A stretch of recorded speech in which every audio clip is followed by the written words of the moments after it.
Marcos 16, verso 1 en adelante. Dice, pasado el día de reposo, María Magdalena, María, la madre de Jacobo y Salomé, compraron especies aromáticas para ir a ungir el cuerpo de Jesús. Muy de mañana, el primer día de la semana, llegaron al sepulcro cuando el sol ya había salido. Y se decían unas a otras, ¿quién nos removerá la piedra de la entrada del sepulcro? Cuando levantaron los ojos, vieron que la piedra, aunque era sumamente grande, había sido removida. Entrando en el sepulcro, vieron a un joven sentado al lado derecho, vestido con el ropaje blanco. Y ellas se asustaron. Pero él les dijo, no se asusten. Ustedes buscan a Jesús el Nazareno, el que fue crucificado. Ha resucitado, no está aquí. Miren el lugar donde lo pusieron. Pero vayan y digan a sus discípulos y a Pedro, él va delante de ustedes a Galilea. Y allí lo verán tal como les dijo. Y saliendo ellas huyeron del sepulcro porque un gran temblor y espanto se había apoderado de ellas. Y no dijeron nada a nadie porque tenían miedo. Entonces encontramos este domingo de resurrección, que no es nuestra Semana Santa, pero bueno, nos toca hoy. Y vemos algo que los 4 evangelios registran, que es la resurrección corporal de Jesucristo. Ahora, este evento tan importante y tan central y que hace único al cristianismo, está realmente relatado y retratado por los 4 evangelistas que tenemos en la Biblia. Ahora, cuando tú lees como que un relato al lado del otro, puedes como complementar este momento y lo que aquí ocurrió, pero cada uno de ellos, aunque la idea central es la misma, relatan el mismo evento, cada uno de ellos sí tiene ciertos detalles que son distintos quizás en ciertas cosas menores los unos con los otros. Ahora, tú dices, ¿por qué hay diferencias en ciertos detalles? Y pudiésemos ponerlo a lo mejor de la siguiente manera. Cuando hay una noticia o hay algún evento, algo que sucede y, por ejemplo, los periódicos de una ciudad envían a sus reporteros para poder cubrir la nota y saber lo que está pasando. Y aunque cada reportero quizás está como que viendo el mismo evento o cubriendo el mismo evento, cada reportero va a mencionar detalles distintos del mismo evento, que son a lo mejor secundarios. Porque uno va a ver el evento desde aquí, el otro lo va a ver desde allá y el otro desde allá. Y dependiendo del ángulo donde está cada reportero, va a ver a lo mejor diferentes cosas, pero están viendo hacia lo mismo. Entonces es básicamente lo mismo con los evangelios. ¿Por qué hay 4 evangelios? Porque Dios nos está dando 4 ángulos distintos de la misma historia, a través de ojos de personas que tenían un carácter, que tenían una personalidad diferente entre ellos, pero que están cubriendo los mismos acontecimientos. Y es así con los evangelios. Y creo que esta es para mí al menos, no sé para ti, pero para mí es como una evidencia de que la Biblia es la palabra de Dios. Porque si el cristianismo hubiese sido un invento de los primeros discípulos, ellos se hubiesen memorizado la misma historia. Hubiesen contado la historia con los mismos detalles, como un speech que se aprenden cuando te llaman por teléfono para ofrecerte una tarjeta de crédito. Si trabajas en un call center, perdón, no es nada personal, pero generalmente es un discurso que te aprendes. Tú a veces le cambias las cosas y te vuelven a volver al mismo discurso, porque es algo que se aprendieron. O cualquiera que te quiera vender a lo mejor algo. El cristianismo no nos está vendiendo nada. Son personas que nos están relatando una historia. No es algo que ellos se memorizaron para decir lo correcto, para decir, ok, no nos van a atrapar, vamos a ponernos de acuerdo. Simplemente es el relato de personas que vieron cosas con sus ojos, estuvieron ahí, entrevistaron a los testigos y están poniendo en papel, inspirado por Dios, estos eventos. Por eso el cristianismo es especial, es único, y por eso los evangelios nos dan ciertos detalles que son diferentes los unos de los otros, pero el evento central es el mismo, es la muerte, es la resurrección de Jesús. Ellos no están intentando aprenderse algo y simplemente replicarlo y duplicarlo y clonarlo. Ellos están contando lo que ellos vieron, lo que ellos averiguaron, lo que ellos investigaron, y por eso hay estos 4 evangelios. Ahora, si te fijas ahí en el verso 1, Marcos nos pone al inicio de este día, que es el día de reposo. Ese es el momento que estamos leyendo.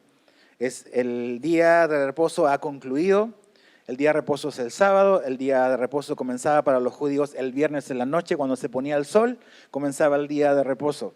y terminaba el día de reposo al día siguiente cuando se volvía a esconder el sol. Entonces comenzaba el viernes y terminaba el sábado al anochecer. Entonces aquí nos dice Marcos que estos eventos comienzan a suceder ya pasado el día de reposo, a la mañana siguiente, o sea, es la mañana del primer día de la semana judía, que es el día domingo. Ese es el día en que está ocurriendo estos eventos. Ves en el verso 2 que dice que es muy de mañana, de madrugada, cuando ves otros evangelios y hablan de las mujeres que van a ir a visitar a Jesús, dice que ellas salieron cuando todavía era de noche, ¿no? Desde el punto donde ellas vivían en la ciudad para caminar al lugar y llegar tempranito cuando hay un poco de luz y ver a Jesús, ver el cuerpo de Jesús. Ellas tenían que levantarse muy, muy temprano. Ahora es interesante cuando ves el grupo de personas que están yendo este primer día de la semana, este domingo por la mañana, al sepulcro de Jesús. Se nos menciona que hay dos Marías, una es María Magdalena y la otra María, la madre de Jacobo o Santiago, el discípulo de Jesús, no el autor de la carta a Santiago. Y también hay una mujer llamada Salomé. Ahora, es muy interesante que Marcos nos muestra y los evangelios nos dicen que el primer grupo de personas que fue a ver a Jesús o el cuerpo de Jesús es un grupo de mujeres. Y eso es algo bastante llamativo y peculiar. Ves en el capítulo anterior, cuando estudiamos el capítulo 15, que las mujeres estaban, y un grupo bastante amplio y grande de mujeres, estaban junto a Jesús durante su crucifixión. Entonces, estas mujeres, entre las cuales se encontraban estas tres, eran mujeres que venían siguiendo a Jesús de hace bastante tiempo. Si tú lees los otros evangelios, por ejemplo, lees en Lucas capítulo 8, vas a ver que las mujeres que seguían a Jesús, muchas de ellas eran personas que financiaban el ministerio del Señor. Ellas apoyaban económicamente el ministerio de Jesús y sus apóstoles. Entre ellas estaba esta mujer en particular, que es interesante su personaje, que es María Magdalena. Eso Magdalena no es su apellido, es de la aldea de la cual ella es originaria, es Magdala. Entonces es María de Magdala, es María Magdalena. Esta mujer, como vemos en el verso 9, no lo leímos hoy, lo vamos a estudiar más la próxima semana, pero es una mujer que había sido liberada por Jesús de 7 demonios. Entonces era una mujer que estaba profundamente agradecida con Jesús. Y creo que esa es la razón por la cual ella va muy temprano en la mañana. Creo que cuando has sido perdonado grandemente, también grandemente vas a amar.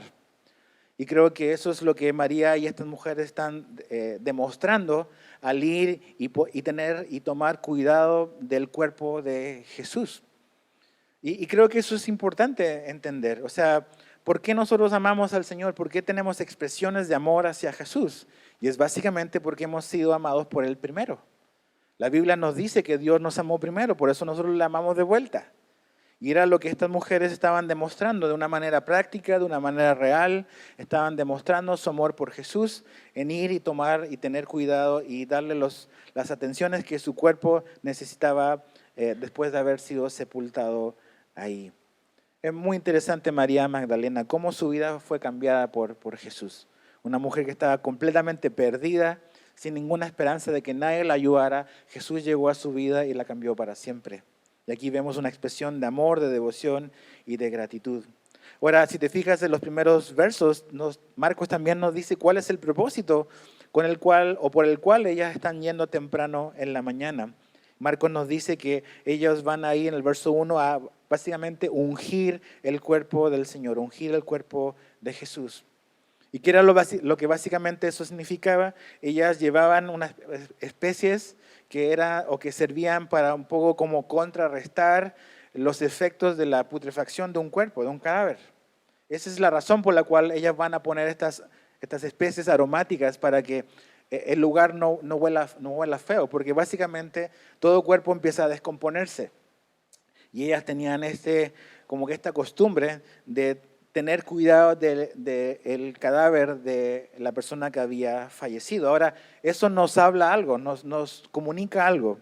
Y es que a pesar del amor y devoción que ellas tenían, ellas no estaban esperando la resurrección ese día. Ellas no fueron temprano a la mañana porque dijeron, hoy es domingo de resurrección, vamos a ir con los de Calvary, después vamos a desayunar. No. Ellas están yendo porque están esperando un cuerpo muerto. ¿Ok? no están esperando a ver a Jesús resucitado. Por eso este detalle de que llevan estas especies aromáticas es porque ellas van a darle el tratamiento que un cuerpo, que un cadáver necesita. Entonces, ellas no esperaban la resurrección como ninguno de sus discípulos esperaban la resurrección. Y eso es muy importante para el argumento de que los discípulos escondieron el cuerpo y esta historia de la resurrección nada más que es una leyenda. Tú ves los evangelios que los discípulos, ni las mujeres, por mucho amor que tenían por Jesús, ninguno de ellos estaba esperando ese día la resurrección de Jesús. Es muy importante saberlo. Ahora, fíjate en el verso 2 y 3, dice que era muy de mañana, el primer día de la semana, llegaron al sepulcro cuando el sol ya había salido. Salieron de noche de su casa, cuando llegaron ahí ya estaban los primeros rayos del sol de ese domingo por la mañana. ¿Y cuál era su tema de conversación en el camino? El verso 3 dice, y se decían unas a otras, ¿quién nos removerá la piedra de la entrada del sepulcro? Ellas iban hablando y tenían una preocupación. ¿Qué vamos a hacer con semejante piedra que está ahí bloqueando el acceso? No me imagino, bueno, entre las tres vamos a empujar. No, lo dudo, no creo. Entonces, esa es su preocupación. Están pensando cómo le van a hacer porque quieren mostrarle este amor a Jesús y poder ungir su cuerpo. Ahora, no aparece mencionado en Marcos, pero hay otros obstáculos también que ellas iban a tener que enfrentar. Mateo 27 nos dice que afuera del sepulcro de Jesús había una guardia romana, ¿no? Estaban ahí acampados, vigilando el cuerpo de Jesús. Y no solamente eso, sino que el sepulcro tenía un sello romano. ¿Has visto a veces cuando pasa algo y llega la procuraduría y pone unas bandas que no puedes entrar? O sea, es algo legalmente prohibido entrar. Me imagino así como las bandas, ¿no? Este lugar está resguardado por la autoridad, no puedes entrar, no puedes acercarte. Y eso es lo que tenía el sepulcro de Jesús, el sello romano. Nadie podía acercarse, nadie podía mover esta piedra. Entonces van como que, ¿qué vamos a hacer? Pero van, es importante. A veces hay gente que se derrota antes de siquiera intentarlo. Ellas van y van pensando qué van a hacer. Ahora, hay una sorpresa que ellas no esperan ese día, y lo ves en el verso 4. Cuando levantaron los ojos, imagínate la escena, ¿no? O sea, está como amaneciendo y dice que levantaron los ojos, vieron que la piedra, dice, aunque era sumamente grande, había sido removida. La piedra ya no estaba donde estaba tapada ante el sepulcro, había sido movida, el sepulcro estaba abierto. Marcos no nos da esos detalles, esto es lo que te digo, te decía en un inicio, no todos dan todos los detalles, pero cuando los pones unos al lado de otros, construyes toda la historia. Pero en Mateo 28 nos dice Mateo que fue un ángel el que movió la piedra. Y que este ángel cuando descendió hubo un terremoto, un temblor, y que fue el ángel el que removió la piedra y se sentó encima. Como así un símbolo de victoria. Hubo un gran terremoto. Ahora, ¿para qué la piedra debe ser removida? ¿Para que Jesús salga? No. Jesús no necesita que le muevan la piedra para que Él salga. Jesús cruza paredes. La piedra no es un problema. La piedra fue removida por la misma razón, creo que por el que el velo fue rasgado de arriba para abajo. Es para que el hombre que quiere pueda entrar y ver. Para eso es. Así como el velo fue rasgado cuando Jesús estaba muriendo en la cruz, y ese lugar que era secreto, solamente un hombre podía entrar y poder tener comunión con Dios. Con la muerte de Jesús, esa posibilidad fue abierta para el que quisiera entrar y ver. De la misma manera, la tumba y la piedra removida está abierta para que el que quisiera fuera y comprobara con sus propios ojos que no había nadie dentro. Es para que vean, entren ustedes. No es porque Jesús necesita que le echen la mano, que no puede mover la piedra. Es simplemente para que estas mujeres puedan ver, para los que van a llegar después, para que Pedro y Juan, que va a venir al rato corriendo, puedan entrar y ver. Como un testimonio que comunica que efectivamente Jesús ya no está ahí. Imagínate semejante sorpresa del problema que ellas venían como que pensando resolver. Dios ya lo resolvió, movió para que puedan ver y creer y oír. Los soldados, dice Mateo, que cuando vino el ángel se tiraron como muertos en el piso. La piedra fue quitada. Dios está quitando los obstáculos para que todos puedan saber realmente lo que está ocurriendo, lo que ya ocurrió. Jesús ya resucitó. No nos dan esos detalles de exactamente el momento en que pum, se levantó. Nos está diciendo simplemente lo que ocurrió. Jesús ya resucitó aquí. Es simplemente comprobar que Él no está en la tumba. Y entraron estas mujeres y su reacción fue de sorpresa y de temor, ¿cómo no? No solamente porque no está el cuerpo de su Señor, sino que nos dice aquí Marcos que cuando entraron al sepulcro, dice el verso 5, había un joven sentado al lado derecho. Si alguna vez vas a Jerusalén, es muy probable que te lleven al jardín donde está la tumba. Hay ciertos lugares que están bajo el control o bajo la administración de la Iglesia Católica y son lugares que dices, esto como que no me inspira mucho, pero te llevan a un lugar que es un jardín que, aunque no pueden ser dogmáticos, es decir, este es el mero lugar, coincide mucho con todas las descripciones que los evangelios dan, porque está al costado del monte La Calavera, como la Biblia dice, que Jesús fue bajado de la cruz y se puso en un sepulcro que había en un jardín ahí, luego enseguida al lado del Calvario. Entonces vas a ese lugar y te llevan a donde está esta tumba y tú te metes así y hay como una sala y al lado hay un lugar donde está el sepulcro. Entonces imagínate entrándote a la montaña, porque no es como una fosa, sino es una sepultura que está metida en la montaña. Te metes adentro y volteas y ahí está el espacio donde ponían a los cuerpos de los que habían fallecido. Entonces las mujeres ven la piedra removida y la curiosidad de, bueno, vamos a ver qué hay dentro. Y entran y hay una persona sentada ahí. ¿A poco no te da un infarto ahí? ¿No? No, por la gracia de Dios, estas mujeres no se murieron ahí. Pero entran y están espantadas porque no está Jesús y hay alguien que les está hablando ahí. La descripción que nos da Marcos y cuando vemos los otros evangelios, nos dicen que habían dos. Marcos se enfoca en uno y son ángeles, por la descripción que da. Y los ángeles están ahí y simplemente están esperando a estas mujeres para comisionarlas con algo, para darles una comisión, una misión. La noticia que ellas oyen esa mañana es que Jesús ya no está ahí, que ha resucitado. Dice ahí el verso 6, dice, no se asusten. Curioso, ¿no? Siempre cuando estamos paniqueados es, no se asusten, no tengan miedo. No se asusten, ustedes buscan a Jesús el Nazareno. O sea, nosotros sabemos por qué están aquí. Dice, el que fue crucificado. Muy importante, Jesús murió, fue sepultado, Pilato ratificó su muerte, ¿ok? Dice, ha resucitado, no está aquí. Dice, miren el lugar donde lo pusieron, ahí está el lugar, ya no está Jesús ahí.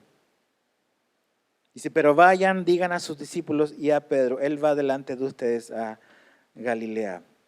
La frase, él ha resucitado, la idea en el original es, Jesús fue resucitado. Y lo que está infiriendo esa frase es que esa resurrección fue hecha por alguien y fue hecha por Dios. Dios levantó a Jesús de los muertos. ¿Okay? Esa es la idea, que Él fue resucitado y fue un acto sobrenatural de Dios. Ahora, algo que me llama mucho la atención y que leía en la semana, algo que este ángel les dice. En el verso, fíjate al final del verso 7, dice, Él va delante de ustedes, allí donde le verán, tal como les dijo. Ese tal como les dijo es muy importante, creo. Porque lo que el ángel está diciendo es, mujeres, esto está sucediendo tal cual el plan de Dios lo había predicho. Esto está ocurriendo así tal cual Jesús lo dijo, como Jesús lo anticipó. No es nada que está fuera de control, no es nada que está fuera del plan de Dios. Esto es el plan de Dios. Fíjate lo que Jesús les dijo hace 2 capítulos atrás. En Marcos 14, 28, va a aparecer en pantalla. Dice, pero después de que yo haya resucitado, iré delante de ustedes a Galilea. Jesús le dijo muchas veces o varias veces a sus discípulos qué era lo que le esperaba a él en Jerusalén, qué iba a ocurrir. Iba a ser juzgado, iba a ser básicamente condenado a morir por los religiosos y por los romanos, pero que él iba a resucitar. Y no solamente que él iba a resucitar, sino que él iba a resucitar al tercer día. Entonces, el ángel le dice, hey, mujeres, esto simplemente está sucediendo lo que Jesús dijo que iba a suceder. Y algo muy importante, Jesús no resucitó en cualquier día, resucitó al tercer día. Y eso es significativo porque Él está haciendo lo que Él dijo que iba a hacer en el día que dijo que iba a ocurrir, el tercer día. Ahora, esto de, acuérdense lo que Él les dijo. ¿Tenemos buena memoria? Me vas a decir que sí, pero te conozco. Yo me conozco a mí igual. ¿Cuántas veces realmente Dios tiene que repetirnos las cosas? ¿No? Muchas veces somos como a veces decíamos a los discípulos, pero nos estábamos diciendo a nosotros, somos como de lento aprendizaje, nos cuesta agarrar la onda. Pero pensaba un poco en esto de como Él les dijo, y pensaban que estas noticias, esta sorpresa fue sorpresa a lo mejor para ellos, porque ellos no estaban recordando todo lo que Jesús les dijo. Jesús les había anunciado todo lo que venía, lo terrible que iba a ser la cruz, pero también la esperanza de la resurrección, que Él se iba a levantar al tercer día. Entonces, pienso para nosotros que a veces pasa lo mismo. Tenemos que prestar atención cuando abrimos la Biblia y Dios nos está hablando. La palabra que Jesús nos da hoy en su libro, la palabra a través de la cual Él nos habla cuando abrimos este libro, que es la manera en la cual Dios nos habla, nos prepara para la incertidumbre que va a venir más adelante. Por eso tenemos que prestar atención hoy. Porque lo que Dios nos dice hoy nos va a preparar para el temor, la incertidumbre que va a venir mañana o pasado mañana, o en 3 días, o en 3 meses, o en 3 años. O sea, siempre sus palabras nos preparan para el futuro también. No solamente nos ayudan hoy, pero tenemos que prestar atención a lo que Jesús nos está diciendo. Jesús les había comunicado todo el plan. Pero como vimos en los evangelios, los discípulos, como nosotros, tenían el corazón duro. Tenían sus oídos, a veces escuchaban con dificultad. No es que no oían a Jesús, pero su corazón no estaba prestando toda la atención que ellos necesitaban a las palabras de Jesús. Entonces, cuando tú agarras tu Biblia, empiezas y le dices, y estás leyendo tu palabra, leyendo la palabra de Dios, leyendo tu Biblia, en una actitud de oración, pídele a Dios eso, de que a través de lo que vas a leer en ese momento, Dios pueda hablarte, pueda traer una convicción a tu corazón a través de lo que estás leyendo. No es tratar de imaginarte algo o tratar de oír alguna voz del más allá. Si quieres que Dios te hable, abre la Biblia. Y como decía alguien, si quieres oír las palabras de Dios, lee la Biblia en voz alta. Es la palabra de Dios, la vas a oír. Una vez le preguntaron a un hombre que tenía orfanatos, George Miller se llamaba, muy conocido de los 1800, era un hombre que tenía orfanatos y él fue muy conocido y respetado por su fe. Y le preguntaban a él cómo hacía básicamente su vida devocional, cómo le hablaba a Dios. Y él decía, Dios me habla todos los días. ¿Y cómo me habla Dios? A través de la Biblia. Y le preguntaban, ¿cómo te habla Dios a través de la Biblia? Sí, yo agarro mi Biblia y empiezo a leer. Empiezo a leer y siempre estoy con la actitud de que Dios me va a hablar a través de algo que leí. Y cuando yo tengo la convicción en mi corazón y siento que Dios me resaltó algo que estaba ahí, yo cierro mi Biblia y eso es lo que Dios me dijo ese día. Ahora, él decía, eso a veces ocurre cuando leo el tercer versículo. O a veces ocurre cuando leo 10 capítulos. Pero yo no dejo de leer hasta que Dios me habla. Y eso tenemos que hacer. La palabra de Dios es viva, eficaz y Dios siempre va a tener que decirnos algo a través de ella. Y tenemos que prestar atención. Sus palabras nos preparan para lo que viene también por delante. Todo está ocurriendo como Él les dijo, como Jesús dijo. Ahora, estas mujeres son comisionadas básicamente. Si lo pensamos así, en el verso 7 dice, pero vayan y digan a sus discípulos y a Pedro. La noticia es que Jesús resucitó y tienen que ir y contarlo, ¿no? Decirlo, hablarlo. Ahora, aquí hay un detalle que no es menor, que es que el mensaje es para sus discípulos, pero también va personalizado ¿para quién? Para Pedro. Algo que mencionamos a lo largo de toda esta serie es que el Evangelio de Marcos, mucha de la información que Marcos recopila es información que Pedro le pasó a Marcos. Pedro como que abrazó, vemos en la carta de Pedro, que abrazó a Juan Marcos y como que lo discipuló, creemos. Entonces, yo creo que la gran parte del Evangelio de Marcos es información que Juan Marcos recibió directamente del apóstol Pedro. Y es el único evangelio donde dice esta parte.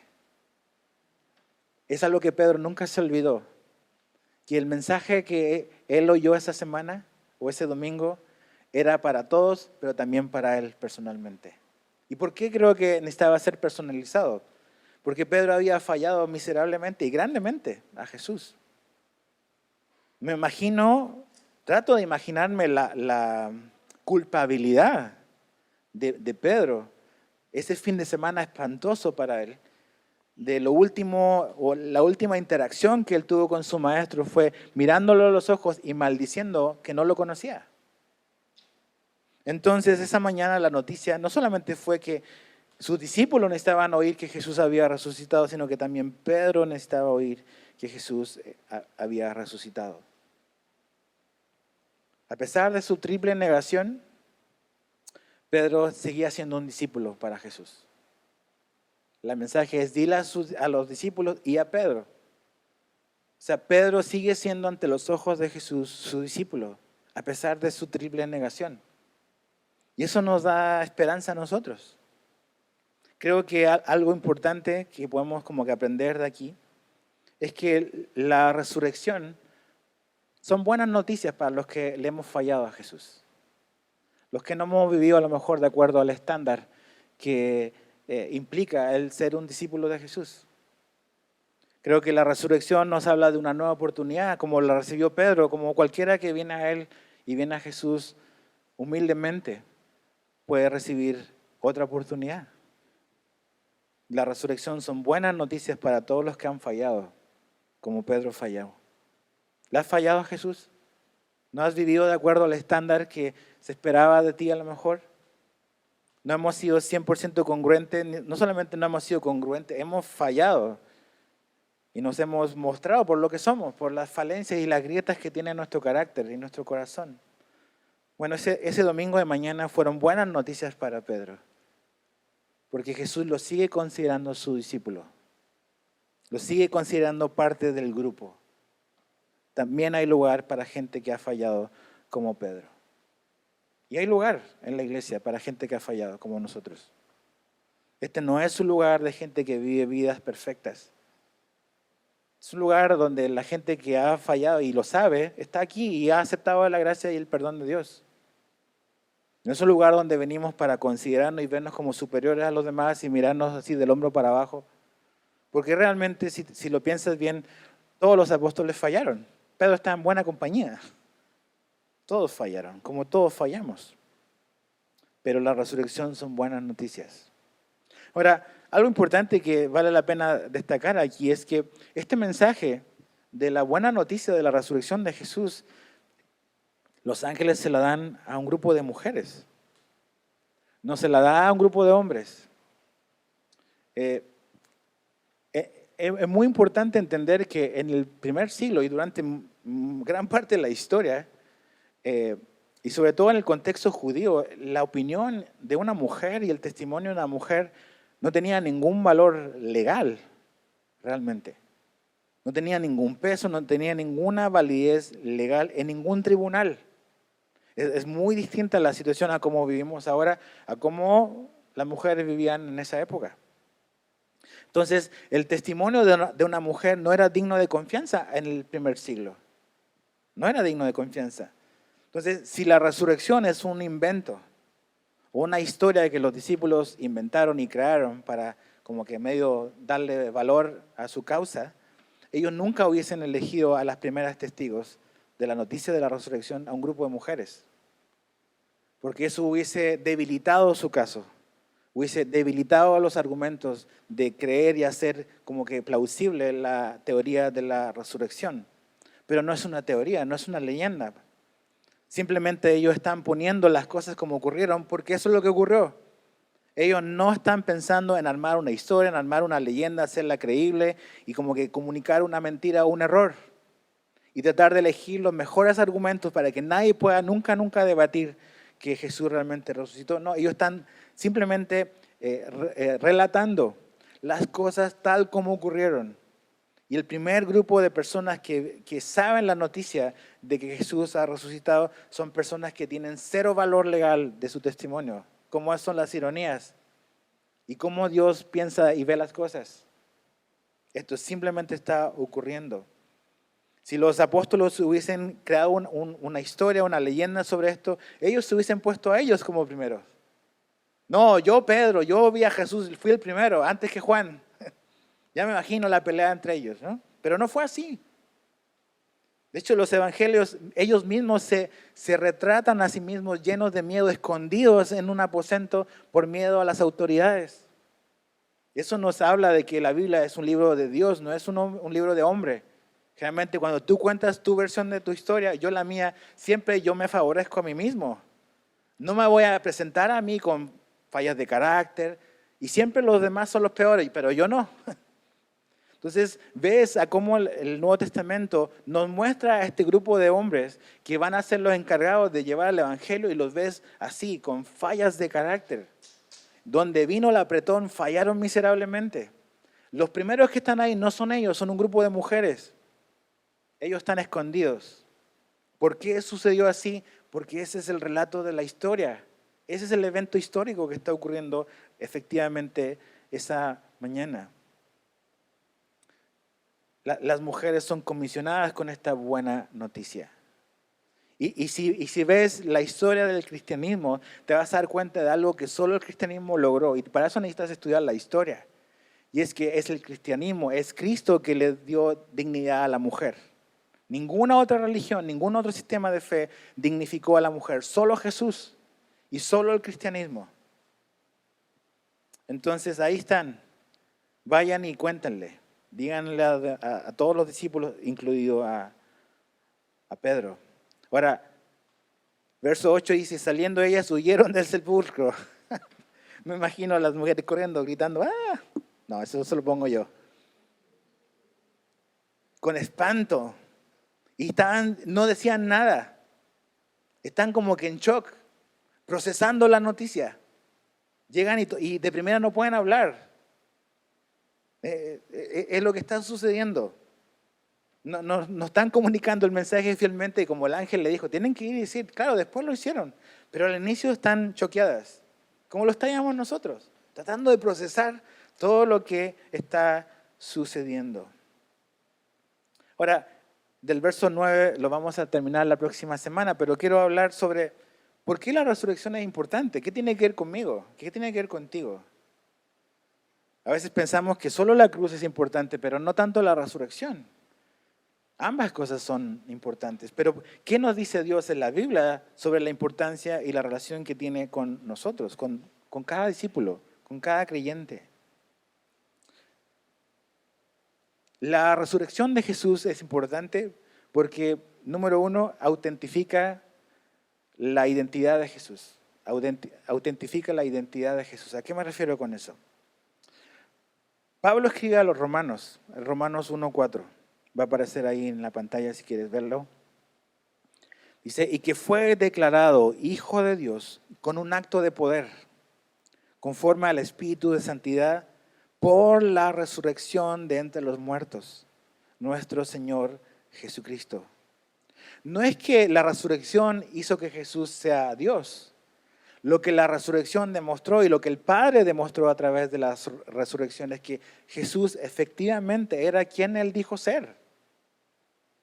Si Jesús no hubiese sido el Hijo de Dios, Jesús estaría todavía sepultado en ese sepulcro. Pero el hecho que Dios lo levantó de los muertos autentifica su identidad. O sea, efectivamente Jesús es quien Él dijo ser siempre. ¿Cómo lo podemos saber? Dice aquí, a través de la resurrección de entre los muertos.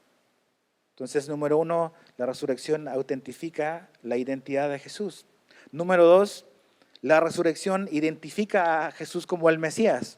Yo sé que nosotros no somos judíos, a menos que yo sepa de algunos de ustedes, pero es importante porque la Biblia es una gran historia, no es una serie de historias aisladas. La Biblia es una sola historia. Y esa gran historia de Dios comienza en que el hombre, o sea, fuimos creados a imagen y semejanza de Dios. Tú y yo, todos fuimos creados a imagen y semejanza de Dios. Pero echamos a perder, caímos, nos rebelamos en contra de Dios. Pero Dios implementó un plan para rescatar a la humanidad. Y ese plan incluía esta figura central que era el Mesías, el ungido. Esta persona que iba a venir a rescatar a la humanidad, que Dios vino anticipando a través de todo el Antiguo Testamento. Entonces, todas esas evidencias hablaban de esta persona que iba a venir. Y a través de la resurrección, es una de las evidencias que Jesús dice, yo soy ese. Mira lo que los discípulos, yo te lo voy a leer, hablaban durante la época de los apóstoles en el libro de los Hechos, Hechos 13:35, cuando estaban hablando de la resurrección, dice, por tanto, dice también en otro salmo, no permitirás que tu santo vea corrupción. ¿Qué salmo están citando ellos? Están citando el Salmo 16:10. El Salmo 16:10 dice, porque tú no abandonarás mi alma en el Seol, ni permitirás que tu santo sufra corrupción. Dice lo que eso está escribiendo David, sí, pero ese es un salmo mesiánico.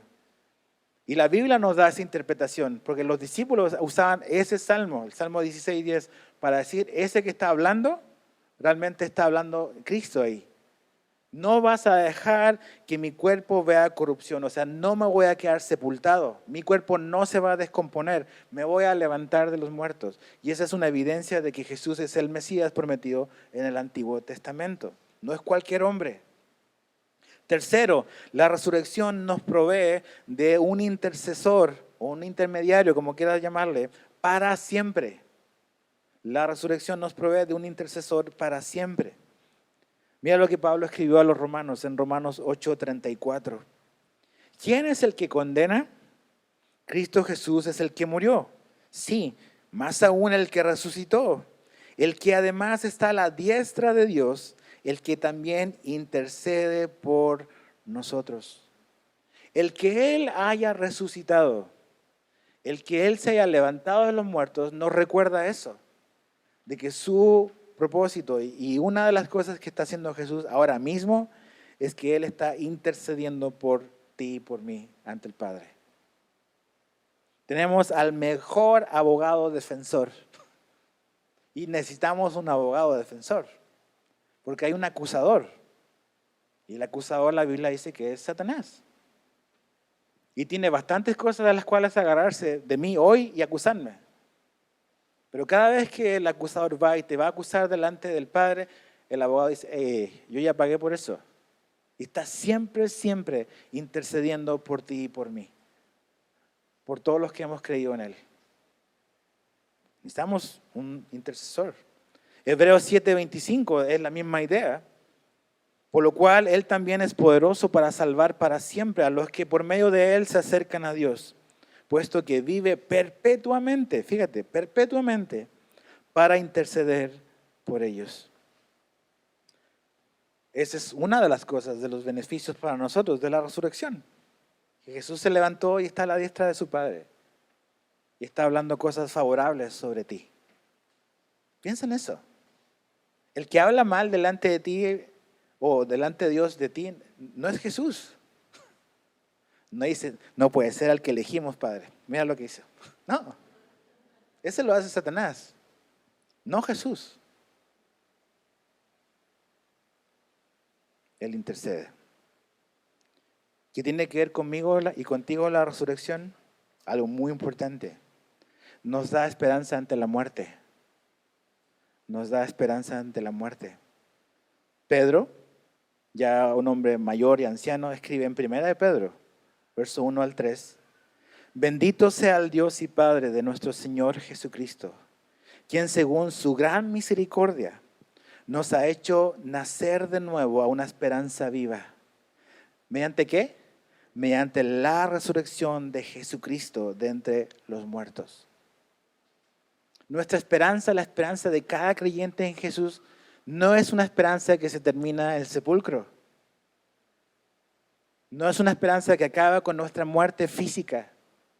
Nuestra esperanza no tiene fecha de caducidad. La esperanza que nos da Jesús va más allá de la muerte.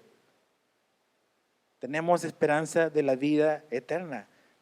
Y la razón por la que tenemos esa esperanza es porque Jesús se levantó de los muertos y venció la muerte. Y creo que eso es muy, muy importante, porque eso nos lleva al punto número 5. Y es que así como Jesús se levantó de la muerte, y eso lo vemos en la resurrección significa que tú y yo también vamos a resucitar. Nos da y nos garantiza nuestra resurrección. Nuestra resurrección. Pablo escribe a los Corintios, 2 Corintios 4, verso 14.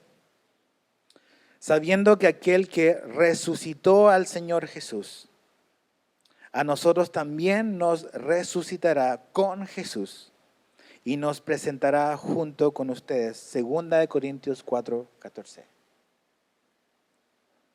O sea, de la misma manera en que Jesús fue resucitado, nosotros vamos a también ser resucitados corporalmente también. Y esto es muy importante porque esto es algo que tenemos que pensar. No es un tema que debemos de evadir. ¿Y cuál es eso? Es que todos tenemos una cita con la muerte. Hay un día que va a llegar y ni tú y yo lo sabemos. Hace un par de semanas, la semana pasada, antepasada, yo soy chileno, tú si eres de aquí sabes de dónde soy. Pero mi país estaba conmocionado porque un expresidente de la República falleció, su helicóptero se cayó ese día que él iba piloteando. Y todos decían, no se lo esperaban, era un hombre que tenía cientos de horas manejando helicópteros. Y hubo lluvia ese día y se metió en un mal clima y el helicóptero se vino abajo y murió él, el expresidente. Entonces, pensaba en eso, en que no importa si ha sido un presidente, un expresidente, todos tenemos una cita con ese día. Grandes, chicos, ancianos, jóvenes, todos. Uno de cada uno muere. O sea, el 100%. Y yo sé, no quiero hablar de la muerte, no me hables de eso, menos de la iglesia. No, aquí sí. Porque venimos aquí para oír estas cosas y para oír de que eso no tiene por qué atemorizarnos. No debe de atemorizarnos si tenemos a Jesús. Si no tienes a Jesús, con razón, debes estar preocupado. Pero no debiese de continuar en esa preocupación. La resurrección de Jesús significa que Él venció la muerte, se levantó, pero también implica nuestra resurrección de todos aquellos que hemos puesto nuestra fe en Él. Entonces, ¿cómo te preparas para ese día que va a llegar? ¿Quién te va a ayudar ese día? Mira, el dinero te puede comprar medicinas, pero no te va a comprar la vida. Tener buenos contactos a lo mejor te va a hacer este viaje a lo mejor un poco más cómodo, pero no va a evitar que cada uno de nosotros algún día muramos, nuestro cuerpo muera. Entonces, ¿cómo te preparas para ese día? ¿Quién te puede ayudar ese día? ¿Quién ha ido allá y sabe lo que hay allá? Y no solamente sabe lo que hay ahí, sino que puede ayudarnos a saltar eso que viene por delante. Jesús. Y por eso la resurrección es tan única al cristianismo y hace al cristianismo algo completamente diferente a cualquier sistema de fe que haya. ¿Qué debo de hacer para estar seguro y tener la certeza de lo que va a pasar conmigo cuando llegue ese día y contigo? Es simplemente aceptar la provisión que Dios ha hecho a través de su Hijo Jesús. Creer en Él. Es lo que los evangelios nos dicen. Acompáñame al evangelio de Juan. Ve hacia tu derecha. Juan capítulo 11.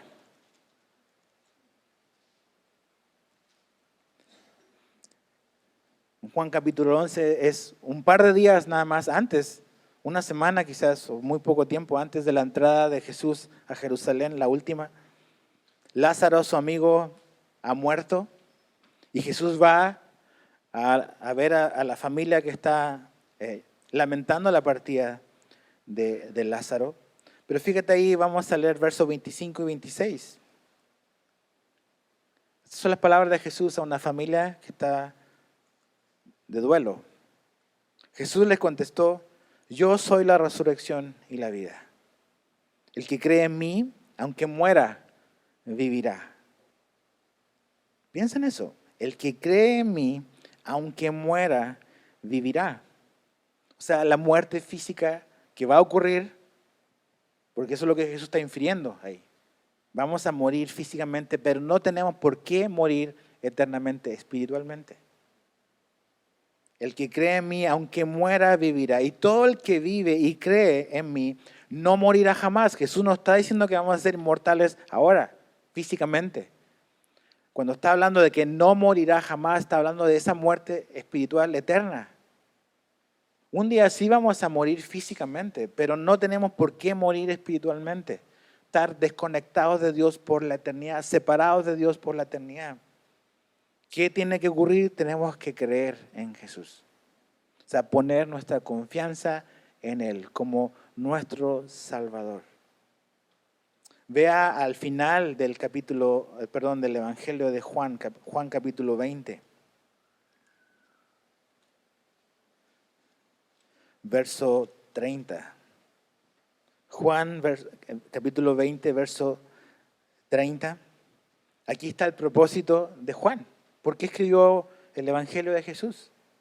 Y muchas otras señales hizo también Jesús en presencia de sus discípulos, que no están escritas en este libro, pero estas se han escrito para que ustedes, sí, ustedes también cancunenses, yo, todo el que lee, para que ustedes, dice, crean que Jesús es el Cristo, el Hijo de Dios, y para que al creer, que tengamos vida en su nombre. Ahí está. ¿Cómo nos preparamos? ¿Cómo podemos estar listos para ese día? Tener la certeza de que, ok, Jesús se va a encargar de mí. Tenemos que creer. Creer. Si no crees, lee todo el Evangelio de Juan. Vuelve a leer el Evangelio de Marcos. Estas cosas están escritas para que creamos y tengamos vida.